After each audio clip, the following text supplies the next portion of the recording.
पवित्र बीजक, प्रज्ञाबोध, रमैनी 59, होम हवन, मूर्ति पूजा, हठ योग, ये सब अज्ञान। रमैनी 59 इस प्रकार है। चढ़त चढ़ावत भंड हर फोड़ी, मन नहीं जाने के करी चोरी।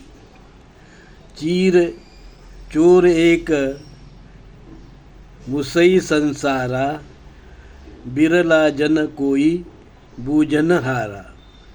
स्वर्ग पताल भूम्य ले बारी, एक ही राम सकल रखवारी।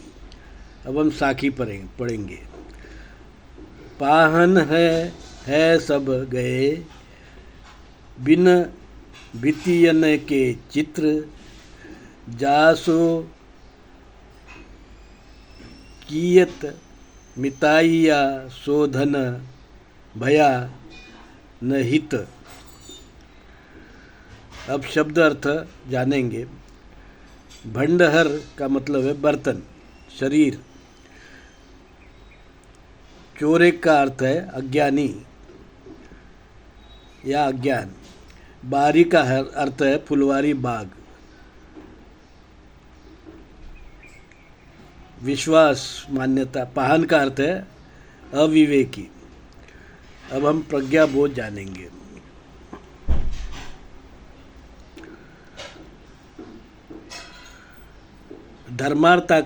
धर्मात्मा कबीर कहते हैं, पहले विदेशी वैदिक ब्राह्मणों के होम हवन, गाय घोड़े के हवन में बलि और ब्रह्मा आदि ब्राह्मण लंपट भगवान अग्नि से प्रकट होते हैं। इसी पूजा विधान से लोगों को बेवकूफ़ बनाते रहे। उसके उपरांत कुछ मूर्ति पूजक तरह तरह की हजारों मनगढ़ंत मूर्तियाँ बनाकर निरर्थक मूर्ति पूजा में लोगों को लगा दिया गया। वहीं कुछ हठ योगी कुंडली आदि मन की अंधश्रद्धा को बड़े बड़े तंत्र विधि बताकर लोगों को काल्पनिक जग में कपाल भाती खोपड़ी में मन और रुधिर की सनसनाहट को ओम की आवाज़ बताकर पागल कर दिया और भ्रांति के जग में ले जाकर विवेक खोकर पागल बनाने की विधि बताते रहे, जिसे ये लोग माया, योग माया से भगवान प्राप्ति कहते हैं। वो सब कुछ हासिल किया कहते हैं। ये सब मार्ग बेकार है। कबीर साहब कहते हैं, ये सब अज्ञानी है, वास्तविकता को नहीं जानते या उससे दूर भाग रहे हैं। भाइयों, अपने आप को पहचानो। चेतन राम तुम्हारे खुद में है। उसकी बाहरी पूजा की कोई ज़रूरत नहीं। न खोपड़ी फोड़ हठयोग की, न वैदिक झूठे देवी देवता और अवतार की। कबीर साहब कहते हैं, अपने कर्म के मालिक आप हो और फल देने वाले, भुगतने वाले भी तुम खुद हो।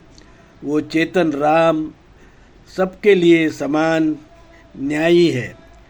सहज रहो, शील सदाचार का पालन करो, तभी राम के दर्शन होंगे, अन्य किसी मार्ग से नहीं।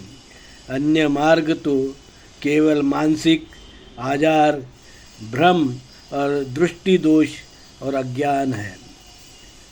साथियों, भाइयों, कबीर साहब सहज योग की बात करते हैं। कबीर साहब कहते हैं आप में वह चेतन राम सब में है, तो उसे पहचानो।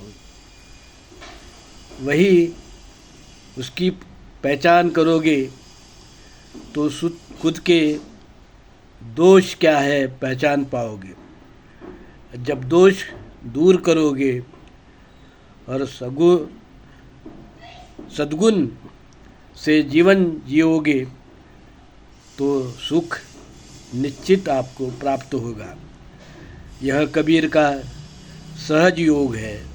शील सदाचार का पालन और सहज जीवन, अवडंबर नहीं, दिखावा नहीं, झूठ नहीं, सत्य बोलो, क्योंकि कबीर खुद सत्य वक्ता थे। कबीर ने सत्य का मार्ग बताया है। यही वो मूल भारतीय हिंदू धर्म है जिसे कबीर साहब ने पुनर्प्रस्थापित किया। साधु साधु साधु।